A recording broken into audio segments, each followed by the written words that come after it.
Bikin komandan terkejut, sosok Bribda Jenny Poluan cantik rupanya juara tinju tingkat nasional. Bribda Jenny Poluan yang bertugas di Polda Bengkulu mendadak menyita perhatian. Di balik paras jaya anggun, ia memiliki prestasi yang gemilang. Prestasinya itu boleh dibilang bakalan bikin pria tak mau main-main dengannya. Apa prestasi si Poluan cantik Bribda Jenny tersebut? Bribda Jenny mendadak jadi perhatian komandannya saat pemeriksaan barisan. Saat itu Regu Poluan yang diberi waktu berolahraga diajak berbincang oleh orang yang mereka panggil komandan.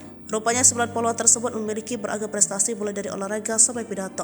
Satu di antaranya adalah Bribda Jenny yang bikin komandan tertarik. Perwira bernama Puji Prayitno itu kemudian mengajak Bribda Jenny berbincang-bincang. Rupanya Bribda Jenny pernah menjadi juara nasional tinju di Papua Barat. Ini adalah Jenny, juara tinju tingkat nasional, menang KO di Papua, ucap komandan. Siap Papua Barat dan balas Bribda Jenny. Jenny, ada berapa pukulan ditinju? Tambah komandan. Siap, ada 4 pukulan dan mencakup jab, strike, hook, dan uppercut, kata Bribda Jenny. Bribda Jenny kemudian diminta memperagakan gerakan tinju tersebut. Bribda Jenny pun memperagakan kemampuannya melakukan gerakan dasar tinju. Jadi semoga cowok-cowok tidak melihat ini takut mundurkan diri nanti, ucap Puji Prayitno. Video tersebut menuai beragam komentar dari warganet. Kebanyakan mereka kagum dengan sosok poluan tersebut.